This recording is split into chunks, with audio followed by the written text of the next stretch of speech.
Hi hello, क्या हाल चाल है। आ गए हैं एक नई वीडियो के साथ। आज हम सीखने वाले हैं एरे के बारे में। एरे होते क्या हैं और एरे को यूज़ कैसे करते हैं, ये सीखने वाले हैं। साथ ही साथ हम सीखेंगे कि एरे में जो मेथड यूज़ होते हैं वो कौन कौन से मेथड होते हैं जो मोस्टली यूज़ होते हैं। आज मैं उसी के बारे में आप इस वीडियो में मैं बताने वाला हूँ। और हम सीखेंगे कि एरे को कैसे डिवाइड करते हैं। और मैं एक लाइव एग्जाम्पल भी लूँगा, बट वो मैं लूँगा नेक्स्ट वीडियो के अंदर, क्योंकि वीडियो बहुत लंबी हो जाएगी। और नेक्स्ट वीडियो को ज़रूर देखना आप। तो चलिए स्टार्ट कर लेते हैं और मैं बताता हूँ कि एरे होता क्या है। तो बेसिकली जैसे आप यहाँ पे देख पा रहे होगे, एक मैंने कांस्टेंट लिया है ए बी सी नाम से, और मैंने एक बिग ब्रैकेट में इसको डाल दिया है। तो ये जो बिग ब्रैकेट है बेसिकली इसी को हम एरे कहते हैं, क्योंकि एरे के अंदर आइटम्स आते हैं। ठीक है, डिफरेंट डिफरेंट आइटम्स आते हैं।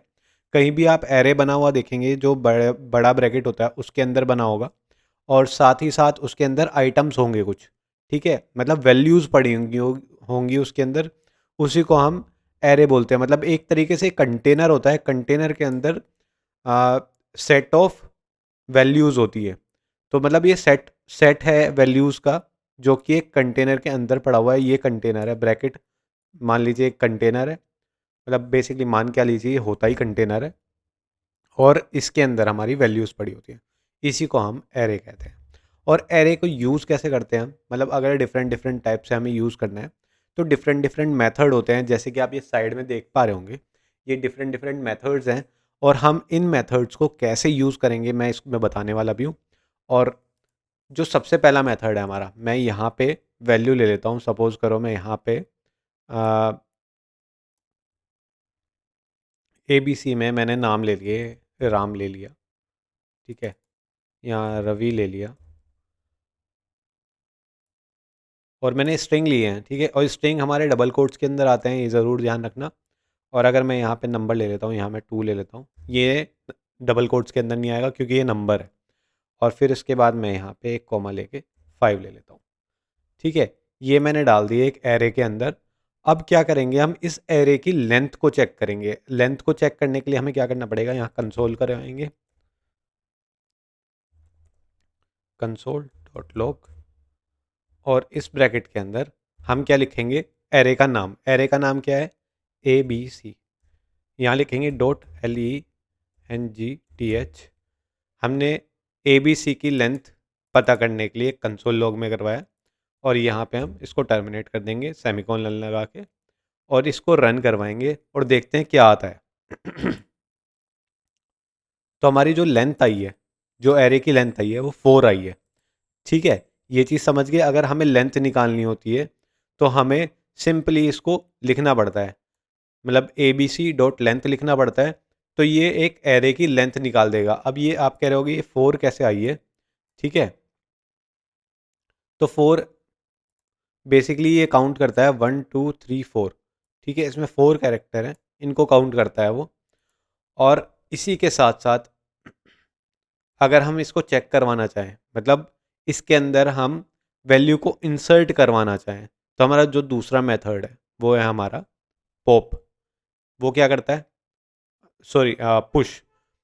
जो हमारा दूसरा मेथड है वो है पुश। यानी अगर इसमें हमें एक वैल्यू पुश करवानी है तो वो कैसे करवाएंगे, यहाँ पे मैं एक लिखता हूँ, सेम कंसोल लॉग के अंदर करवाते हैं, A B C dot push.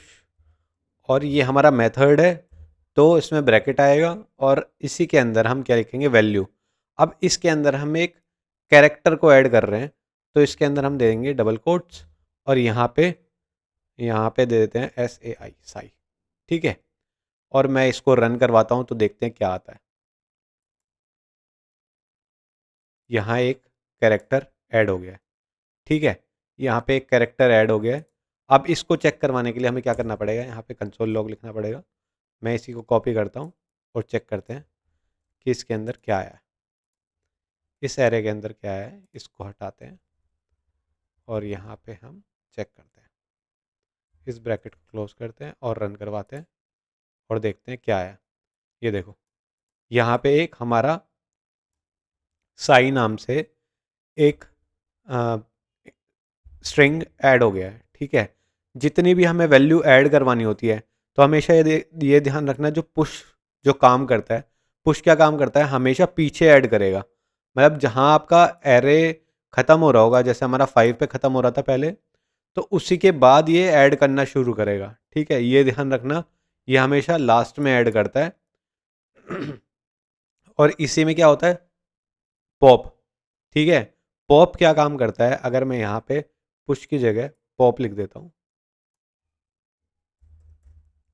Pop, और ये मेथड बना देता हूँ, तो ये क्या करेगा, जो लास्ट में वैल्यू होगी, जो लास्ट में वैल्यू होगी उसको निकाल देगा। ठीक है, अब मैं इसको रन करवाता हूँ एक बार, सी। अब आप देख पा रहे होगे, लास्ट वाली वैल्यू क्या थी, हमारी 5 थी, उसको रिमूव कर दिया। अब आप ये कह रहे होगे, यार तुम्हारी तो जो लास्ट वैल्यू थी वो तो सही थी, पर वो हमने कहीं स्टोर नहीं करवाई थी ना। अगर हम स्टोर करवाते उसको, ठीक है, तो वो कन्वर्ट हो जाती और उसको हम चेक करवा सकते थे, पर हमने कहीं स्टोर नहीं करवाई, तो इसलिए वो मतलब ऐड नहीं हुई है यहाँ पे। ठीक है, तो हमारा इसी को कंसिडर करेगा, जो ए बी सी अभी दिखाई पड़ रहा है, इसी को कंसिडर करेगा और इसी में से ही वो पॉप करवाएगा, मतलब इसमें से बाहर निकालेगा। पॉप का सिस्टम समझ में आ गया। अब पॉप के साथ साथ एक आता है हमारा शिफ्ट। शिफ्ट मेथड होता है। शिफ्ट क्या करता है, ये वाली वैल्यू को, जो ये सारी वैल्यू है, इनको शिफ्ट करवाएगा, मतलब एक एक शिफ्ट करवाएगा। ठीक है, यानी यहाँ से राम को हटाएगा और इन दोनों को आगे मूव फॉरवर्ड शिफ्ट करवाएगा। ठीक है, अब इसको भी एक बार रन करके देखते हैं, तो ये क्या क्या काम करेगा। इसको रन करता हूँ, यहाँ देखो, राम हटा दिया, राम हटा दिया और 3 रह गए। जो हमारे ये राम लिखा हुआ था, स्ट्रिंग लिखी हुई थी, ये हटा दी और इसके बाद हमारा ये 3 रह गया। तो ये शिफ्ट करवाने का काम करता है। अगर आपको कहीं भी आ जाए कि हाँ, हमें वैल्यू शिफ्ट करवानी है, यानी हमें जो फर्स्ट वैल्यू है वो रिमूव करनी है, तो आप यहाँ पे शिफ्ट मेथड का यूज़ कर सकते हैं एक एरे के अंदर। ठीक है, हमारा दूसरा होता है अनशिफ्ट। अनशिफ्ट होता है, अनशिफ्ट मेथड क्या करता है, ये जो पुश होता है, ठीक है, पुश क्या करता है, वो ऐड करता है। मतलब जो हमारा, जैसे हमारा पुश कर रहे थे, हम क्या कर रहे थे, अगर आपको यहाँ दोबारा दिखाऊं मैं, पुश, और यहाँ ब्रैकेट में हमने क्या दिया था, साई दिया था, अगर आपको याद हो। ठीक है, और यहाँ पे मैं ऐड करवा रहा हूँ इसको, तो क्या दिखाएगा, ये एरर दिखाएगा, क्योंकि हमने इसको स्ट्रिंग नहीं बनाया है। क्योंकि ये स्ट्रिंग है तो पहले इसको स्ट्रिंग बनाना पड़ेगा। इसको मैं स्ट्रिंग बनाता हूँ, फिर ऐड करवाता हूँ। इसको मैंने ऐड करवाया, ये यहाँ पे ऐड हो गया है। ठीक है, यहाँ पे दिखाई पड़ रहा है। पुश क्या काम करता है, लास्ट में ऐड करता है, बट अनशिफ्ट क्या करता है, वो फर्स्ट ऐड करता है, मतलब जो फर्स्ट कैरेक्टर होता है उसको ऐड करता है, मतलब स्टार्टिंग में ऐड कर देगा इसको। मैं इसको यहाँ से हटाता हूँ,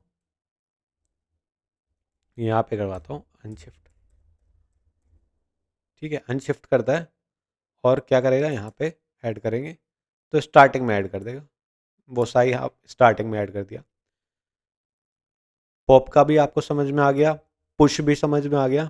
ठीक है, पुश कैसे करते हैं, पुश का सेम उल्टा अनशिफ्ट होता है। और आपको शिफ्ट भी समझ में आ गया कि शिफ्ट क्या करता है, वो स्टार्टिंग से हटाता है। शिफ्ट और पॉप ये दोनों सिमिलर होते हैं। पॉप हमारा लास्ट में से हटाएगा, शिफ्ट क्या करेगा, स्टार्टिंग से हटाएगा। ठीक है, ये चीज़ समझ में आ गई। अब हमारा जो अगला मेथड आता है वो आता है हमारा टू स्ट्रिंग का।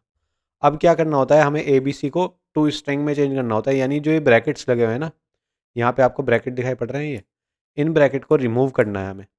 ठीक है, रिमूव करने के लिए, और ये सिंपल जो यहाँ पे सिंगल कोट्स लगे हैं, इनको रिमूव करने के लिए हम टू स्ट्रिंग का यूज़ करते हैं, कि ये स्ट्रिंग ट्रीट होगा, पूरा पूरा जो एरे है वो स्ट्रिंग बन जाएगा। तो यहाँ पे लिखेंगे, यहाँ पे मैं लिखता हूँ, एक मिनट, यहाँ पे लिखता हूँ मैं डॉट टू स्ट्रिंग, और ये हमारा मेथड है, तो ये ब्रैकेट लगाने पड़ेंगे, और यहाँ पे जैसे ही चलाएंगे हम, तो हमारा ये कन्वर्ट हो गया। ठीक है, टू स्ट्रिंग में कन्वर्ट हो गया, ये राम रवि 2 5। अब यहाँ पे आप देख पा रहे हो कि नीचे एक एरे है, जो एरे था, मतलब है अभी भी, और ये कन्वर्ट हो गया है टू स्ट्रिंग में, यानी इसके जो ये सिंगल कोट से ये भी हट गए हैं और ये वाली चीज़ भी हट गई है। जब भी आप देखते होंगे, जब मतलब जब हम प्रोग्राम लिखते हैं और एपीआई को कॉल करते हैं और वहाँ पे हमें नीड होती है कि हमें खाली सिंपल कैरेक्टर्स चाहिए, ठीक है? कैरेक्टर्स चाहिए या नंबर चाहिए, हमें सिंगल कोट्स नहीं चाहिए, ना उसके बाहर ब्रैकेट चाहिए, मतलब एक एरे फॉर्म नहीं चाहिए, तो हम उसको टू स्ट्रिंग में कन्वर्ट करते हैं, फिर उसके बाद उसको ईज़िली यूज़ कर पाते हैं, ठीक है? ईज़िली उसकी वैल्यू को गेट कर पाएँगे। अब क्या होगा, यहाँ पे हमारा टू स्ट्रिंग भी आपको समझ में आ गया कि टू स्ट्रिंग को कैसे यूज़ करते हैं। अब नेक्स्ट मेथड को हम समझ लेते हैं। नेक्स्ट मेथड है हमारा जॉइन का। जॉइन क्या करता है, दो वैल्यूज़ को जॉइन करवाएगा। अब क्या करूँगा मैं, यहाँ पे दो एरे ले लेता हूँ, एक एरे और ले लेता हूँ, यहाँ पे मैं लिख देता हूँ कॉन्स्ट। और आप ये सोच रहे हो कॉन्स्ट क्यों बना रहा हूँ मैं, बेसिकली एरे चेंज नहीं होता है, मतलब उसमें वैल्यू अपडेट नहीं होती है, तो इसलिए हम कांस्टेंट लेते हैं कि हाँ उसकी वैल्यू चेंज ना हो, तो इसलिए उसका जो वेरिएबल का नाम होता है हम कांस्टेंट बनाते हैं। अब यहाँ पे मैं ले लेता हूँ एक्स वाई जेड, और यहाँ पे इक्वल टू में एक और वैल्यू ऐड कर देता हूँ, इसको बना देता हूँ SHYAM श्याम, और इसको फिर मैं स्ट्रिंग बनाता हूँ और यहाँ पे 5 ऐड करता हूँ, ठीक है? अब हमें ये दोनों को ज्वाइन करना है, ठीक है? दोनों को ज्वाइन करने के लिए हम क्या लिखेंगे, कनकैट, कॉनकैटिनेट करेंगे, कॉनकैट करेंगे और यहाँ रन करेंगे, तो सी हमारे दोनों ही जुड़ के एक सिंगल जो हमारी एरे है उसमें कन्वर्ट हो गया है। अगर हमें कहीं भी दो एरे दिए होंगे और हमें वैल्यू ऐड करनी होगी, मतलब एक ही हमें एरे बनाना होगा, तो सिंपली उस टाइम पे हम कनकैट का यूज़ करते हैं, मतलब कनकैटिनेशन का यूज़ करते हैं। तो उसके लिए हमें क्या करना पड़ेगा, यहाँ कनकैट लगाएंगे और जिसमें हमें ऐड करना है, मतलब ए बी सी में हमें एक्स वाई जेड को ऐड करना है, तो सिंपली कनकैटिनेट के अंदर, इस मेथड के अंदर हम वो वाला एरे लिख देंगे जिसको हमें ऐड करवाना है। अब आप ये सोच रहे होंगे 3 एरे दे रखे होंगे तो उसको कैसे ऐड करवाएँगे? सिंपली यहाँ मैं करके भी दिखा देता हूँ। कांस्टेंट लेता हूँ और यहाँ पे मैं QWE ले लेता हूँ और इक्वल टू में यहाँ पे एक एरे लेता हूँ जिसमें मैं 7 और 9 वैल्यू को ऐड करवाऊँगा। अब सिंपली क्या करना है, इसमें कॉमा लगाना है और यहाँ पे QWE लिखना है।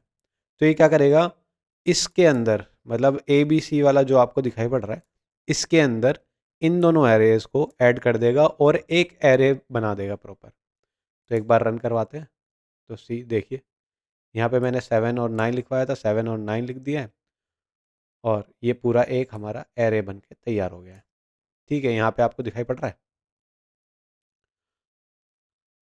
अब ये वाली चीज़ तो हो गई कि कनकैटिनेट करवाना होता है, ठीक है? अब क्या होता है, स्लाइस भी करवाना होता है कि स्लाइस कैसे करते हैं। तो स्लाइस के लिए हम क्या लिखते हैं यहाँ पे, जैसे मैं यहाँ पे लिखता हूँ स्लाइस डॉट स्लाइस, और स्लाइस कितना करना है, 2, यानी सेकंड इंडेक्स पे स्लाइस करवाना है। तो इसको यहाँ पे रन करेंगे तो हमारे 2 ही आएंगे। तो यहाँ पे लास्ट के 2 आ रहे हैं, इसको हटा दिया, इन दोनों को रिमूव कर दिया और जो दो बाकी के 2 बचे हैं उसको डाल दिया खाली बस। और अगर मैं यहाँ 8 करता हूँ और यहाँ रन करवाता हूँ तो लास्ट के 3 आएंगे। तो लास्ट के 3 दिखाई पड़ रहे हैं आपको, ठीक है? ये हमारा ऐसे होता है कि हमें अगर स्लाइस करना होता है, 2 पार्टीशन में डिवाइड करना होता है किसी भी कैरेक्टर को, तो हम उसको स्लाइस मेथड से रिमूव कर सकते हैं एक एरे के अंदर, ठीक है? ये सारे मेथड्स जो भी हैं, फ्यूचर में जब हम कोडिंग करेंगे और कुछ अपनी चीज़ें बनाएँगे, तब मैं इम्प्लीमेंट भी करके दिखाऊँगा। फ़िलहाल जो नेक्स्ट वीडियो में मैं एक इंटरव्यू का क्वेश्चन लेने वाला हूँ, उसमें हम क्या करेंगे, नहीं अभी नहीं बताता, नेक्स्ट वीडियो के अंदर बताऊँगा, नहीं तो आप देखोगे ही नहीं। तो आज इस वीडियो को इतना ही रखते हैं, मिलते हैं नेक्स्ट वीडियो के अंदर। हाँ, अगर आपने मेरी वीडियो को लाइक नहीं किया है तो लाइक कर दीजिए और चैनल को सब्सक्राइब ज़रूर कर दीजिए, क्योंकि ऐसा कंटेंट मैं हर दूसरे दिन लाता रहता हूँ ताकि आपकी नॉलेज इंक्रीज़ होती रहे। और चैनल को सब्सक्राइब ज़रूर कर देना, बेल आइकन को प्रेस कर देना, ताकि जो मेरी आने वाली वीडियोज़ हैं उसकी नोटिफिकेशन आपको टाइम टू टाइम मिलती रहे। मिलते हैं नेक्स्ट वीडियो के अंदर, तब तक के लिए टाटा, बाय बाय।